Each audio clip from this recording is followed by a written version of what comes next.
First of all, thank you all for joining us this morning. I'm Congressman Wesley Bell, and I'm proud to represent Missouri's 1st District. As I'm sure many of you know, we have a postal problem here in St. Louis and in our region, and it's been going on for far too long. Just last week, an entire dumpster of mail was found abandoned in a North City parking lot. And interestingly enough, where it's needed the most. And this has to stop. Last year, the United States Postal Service Inspector General audited mail service in our region and found specific documented failures, delayed mail, missed scans, delivery breakdowns that have caused serious delays that St. Louisans have become all too familiar with, unfortunately. Since becoming a member of Congress, this issue has been consistently raised with my team by constituents. People want to know where are their income tax returns, where are their prescription medications, where are their bills. Congress has oversight responsibilities over the USPS. This bill uses that authority to mandate transparency as we work to get mail service back on track in our region. But let's get into it. How does this legislation actually help constituents? It holds the USPS accountable by requiring a report to Congress. This report would include the Office of the Inspector General's list of specific recommendations for improved service, including everything from staffing shortfalls to driver vacancies to breakdowns in how delayed mail gets tracked and reported. It adds workforce reporting so Congress can see how staffing and conditions at St. Louis postal facilities may be a part of the problem. And St. Louis delivery performance will be benchmarked against similarly sized regions and the national average. Last fall, members of Congress from Missouri and Illinois, myself included obviously, met with Postmaster General Steiner to discuss the results of the OIG audits. The Postmaster General even agreed with all of the OIG's recommendations. So as I said, this bill gets to that, holding the USPS to their commitment to better improve mail service and delivery in the St. Louis region. But I also want to say to all the frontline postal service workers who tirelessly work to ensure that our district gets its mail, thank you. This is not by any means a slight to any of you. This isn't about the frontline workers. It's about the management and systemic failures that the OIG identified. The postal workers deserve to have a functional operating system as well, and they're hurt by bad logistics as much as anything else. By holding those in positions of power accountable, we can protect all the frontline postal service workers. And now I'd love to open the floor to hear from constituents from the St. Louis region who have been personally impacted by the mail delays. I invite each of you to step to the podium and share your experiences, starting with Charlene. Thank you. I just want to say I went to the post office and got a money order March the 2nd, 2026 of this year, and my landlord have not received his rent at all. Every time I go, they still keep telling me they're sorry and there's nothing that they can do. It went from St. Louis to Indianapolis, and it came back here to St. Louis, and it's still here as we speak. I've been charged $15 every individual day that he has not received it, and he still have not got it.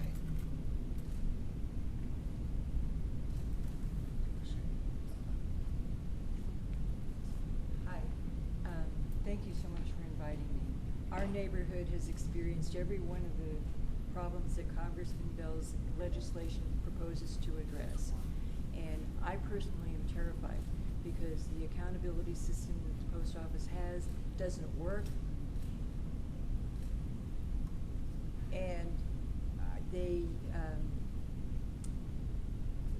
accountability system they have doesn't work, so I don't know really what I'm not getting. It gives you a false sense of security, but I may be being sued. There are countless pieces of mail missing since late January, and I'm not counting what I would call junk mail. I'm counting mostly financial documents, tax documents, insurance claims, and that sort of thing. And I need that mail. And everybody in this country deserves better. And I just hope that this legislation works. Thank you so much for having me.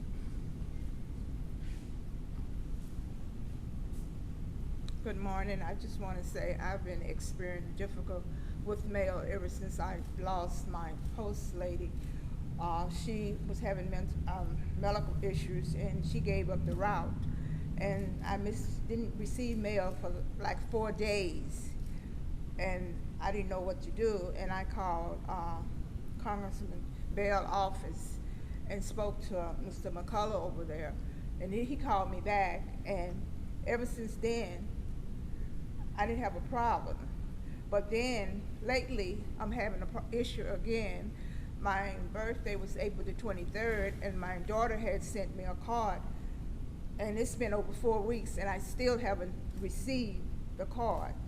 And also on April the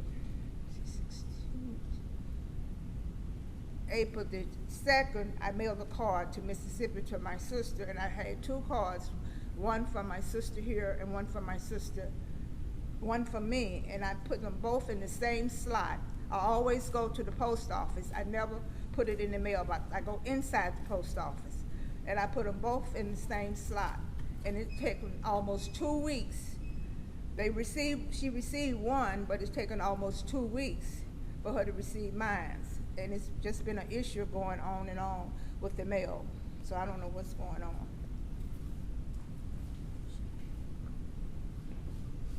And so I want to thank you to everyone who shared their stories. I'm working in Congress to serve the people of this region, to serve you, to represent you. And so it is of the utmost importance that we hear your voices, and I'm eternally grateful to each of you for sharing your experiences with all of us today. You and all the St. Louis residents have been dealing with late mail for too long. The OIG confirmed this. Leadership at USPS admitted it and agreed with the OIG recommendations, and I want to keep pointing that out because that's why we're stepping up and stepping in to make sure these fixes are actually happening. Transparency is the first step. You cannot fix what you do not measure. And I want to repeat that. You cannot fix what you do not measure, and that's what this bill is getting to.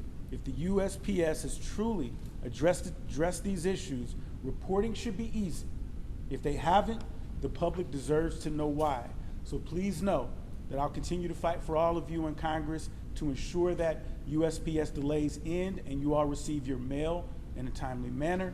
And please continue to share your stories with me and my team so we know how to best serve you. Thank you all. And so we'll take a few questions as well. Congressman Bell, I've talked with the local letter carriers union and the national president. The problem is they're cutting routes, big routes, and then they put them all on one postal carrier. What happens, how are they addressing it to that point? It's not physically possible for a letter carrier to deliver so many areas. And that's part of this bill that I talked about. We need to know where the staff deficiencies are, where the needs are. That's how we start getting at the solutions.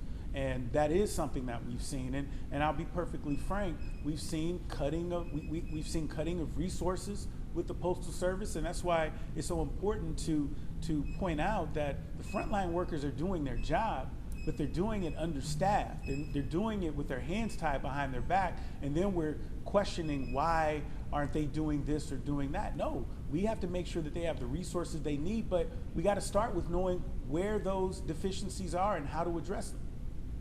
What does accountability look like? Does it look like penalties if they don't abide by this act?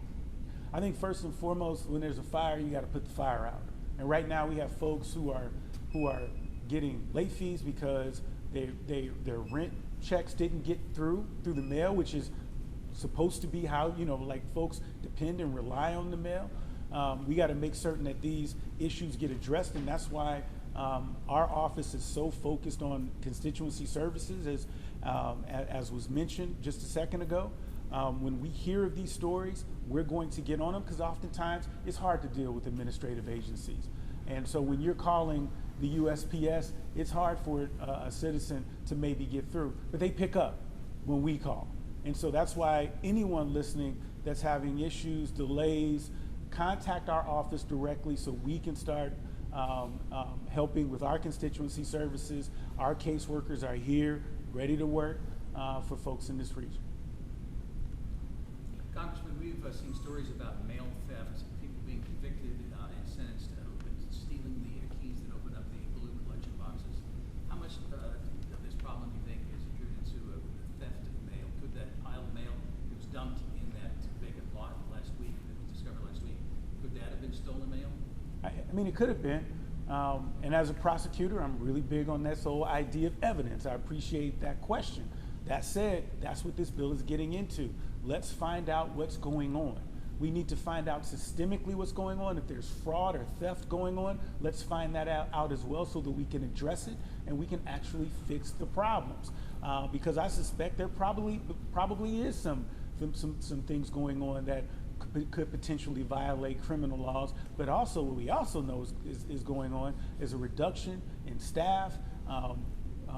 Letter carriers are not getting the support that they need on a systemic level, from a managerial level, and we need to address those issues holistically so that we can bring solutions to folks like you see behind me. This bill, you're also having co-sponsors across the river in the bi-state with Representative Kaczynski.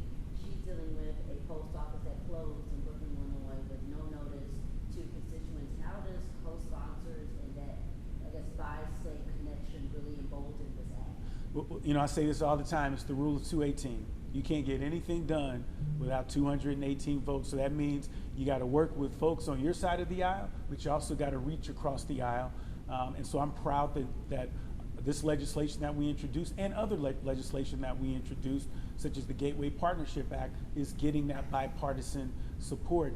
And so in order to get this done, to effectively help our constituents, we need folks on the other aisle. And I've talked to folks on both sides of the aisle about these issues, because what we're finding is that we're seeing this in more areas.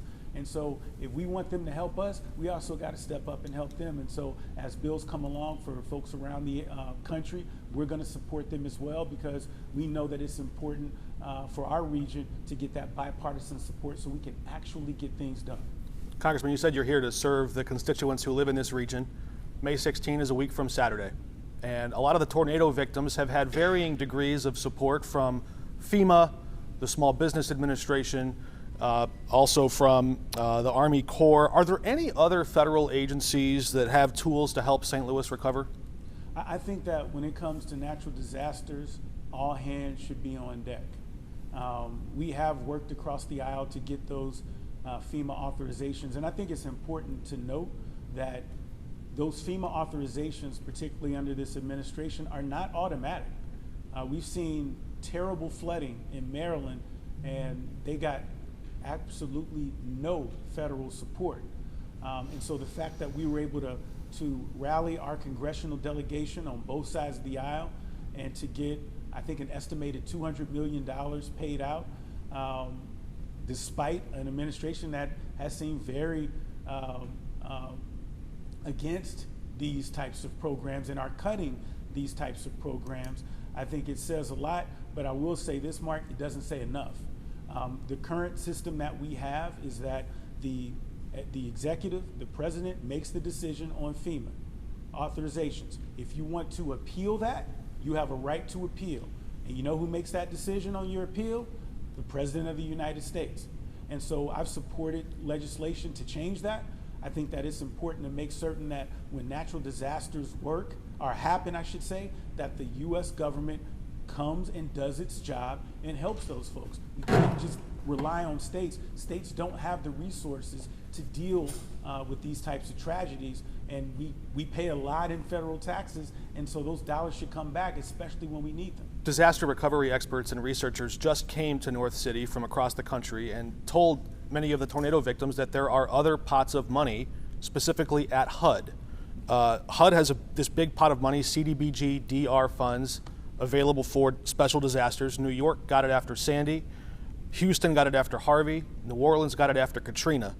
What specifically have you done to get that money for St. Louis? So our staff has been in contact with every single agency, advocating for every penny that we can get. And so we'll continue to advocate for that. That said, elections have consequences, and and we're going to need that bipartisan support to get things done. But that's exactly what we're seeing, and that's why it's so important that we continue to lift the voices of the folks that have been impacted, whether it be by mail, whether it be by tornado relief, because we have to keep pushing until we can get the folks the relief that they need. But it's going to be a process, particularly when you have an administration that does not prioritize FEMA spending, but also natural disaster spending. And too often we're seeing winners being pick and choose are chosen by who's in favor with the administration. Is it your understanding that FEMA's amount has basically tapped out for the city of St. Louis? I know there's individual assistance that can still flow, but the people who got approved, but what is left from FEMA? So there are still funds that are available, but they have to be authorized. And there are supplemental requests that we can make, which our office has been looking into, but then there are certain buckets of money that have been reduced. And keep in mind, there are natural disasters that happen all over the country, and so now it's a reduced pot for more natural disasters. And so that's why it's important that we continue to work with not only folks on our side of the aisle, but across the aisle to lift up why this is so important, because natural disasters do not follow a red or blue tagline. They impact all Americans in all across this country. And so that's why I think it's important not only that we keep pushing and keep lifting these stories and advocating for it, but then also start looking into changes in legislation so that we can make certain that these dollars are applied fairly and not due to partisan bickering and things of that nature. Congressman, on the VRA decision, how concerned are you that the Missouri legislature will go after the 1st Congressional District in a similar way they went after the 5th Congressional District in 2027? And is one of your messages to them that if you do this, you basically are going to dummy-mander the entire state, and you're going to basically dummy-mander the entire state and potentially elect 8 Democrats because those Democratic voters have to go somewhere? Right. I think that whenever we see politicians selecting their voters as opposed to voters selecting their politicians, I think that is inherently a problem and against our democratic values. I think that when we look at the folks who fought and died for the Voting Rights Act, which benefits everyone, let me be clear on that. I think that it is terrible that we're seeing a redistricting war which is essentially benefiting a few politicians, but is hurting and silencing so many voices of folks who want to have their right to have their voice expressed in their vote. And so here at home, I think we should always be concerned when those voices are silenced, not just in my district, but around the country, around the state. What we're seeing in Kansas City is not only wrong, but it's also scary. And so, yes, we should be concerned about it. That is something that we should be educating folks about. And there is a ballot initiative that the Secretary of State is refusing to count those signatures so that Missourians can have their voices heard on that as well. One follow-up to that. For the sake of time, let's just have this be the last question. Oh, okay. We'll do one or two. Okay. As a follow-up to that, former Congressman Bill Clay recently passed away, and he wrote extensively about how important a majority African American 1st Congressional District is to African Americans throughout the St. Louis region. Can you kind of speak to that? Because I know we're talking about partisanship, but I think it's also important to talk about why the 1st Congressional District, the way it is important to the people there. Right. We have seen a history of folks particularly folks that look like me, have their voting rights denied, or for a period of time in this country's history, we didn't have them at all. We've seen gerrymandering, which the Supreme Court says racial gerrymandering now is, well, we're still evaluating this this ruling, but that racial gerrymandering is, for all intents and purposes, unconstitutional. That said, we see gerrymandering, which is racial in nature, happen all the time. And we see communities like ours, which have large minority populations, intentionally cut up to decrease the voices of those particular communities. And the reason why the St. Louis area was included in the Voting Rights Act as a protected district is because of that very reason. Now, that said, I think that it's important that we are mindful of the fact that this is about the idea that everyone should have a voice. And I think the problem is the racial gerrymandering, period. Because if there was no gerrymandering and districts were just made based on the congressional or constitutional language that they're compact, adjacent, if that happened, our districts would be more fairly divided anyway. Democrats in Missouri, just to use as an example, are about 43, 44%. But even in the current map, 6-2 does not represent that. It would be more 5-3 at the least. And so I think that these are things that we should be concerned about, because it's not just about black folks, but these are American citizens who are being denied their voice, and that's something that we've seen historically in this country. Congressman, one follow-up. A lot of the tornado victims in North St. Louis were surprised to hear that this HUD money existed.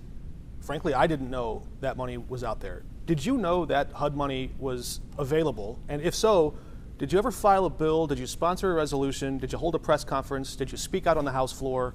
Did you do anything to draw awareness to this HUD money? So you're talking about one bucket of money when there are several buckets of money that can be distributed at any time. The problem is that they are distributed by the executive.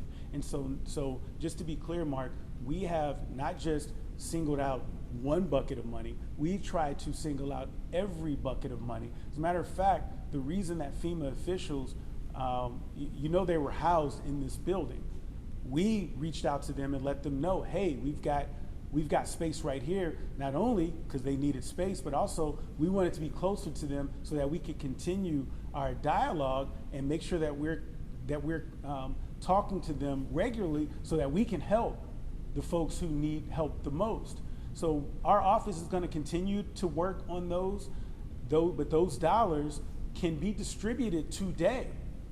That said, but the way that our laws are created right now, that is under the discretion of the President of the United States. I believe that needs to change. Got one more for Mr. Holland. Okay. If we could talk about post office for a second. Given that the complaints have been from rural legislators, urban legislators, Yep. Republicans, Democrats, House, Senate, what are your feelings toward the privatization of mail delivery in the United States? It's been discussed or proposed or floated for years. So, and I want to be clear that I appreciate any questions with respect to tornado relief, because, I've knocked on those doors of places that have been hit, talked to folks. We have opened countless case files on folks so that we can help them. And so we're going to continue to do everything that we can, working with state, local, and federal leaders to get that done. But Joe, you make a very good point. Now, I'm the congressman here in St. Louis, and so obviously that's my priority, but this is a systemic issue that we're seeing in a lot of places. And so, I got you.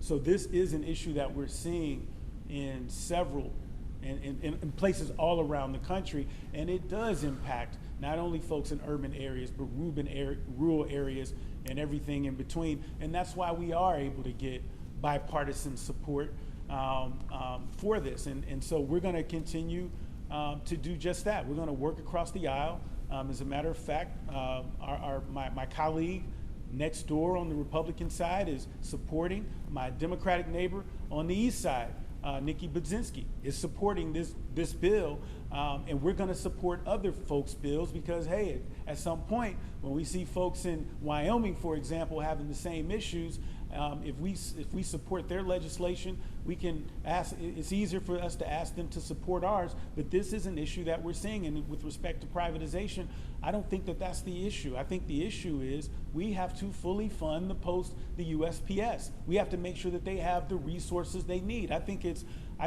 a mistake when we cut resources. We don't give the post office the resources that they need, and then we say, well, you're not doing the job. But all the while, folks like the folks behind me are the ones that are getting harmed.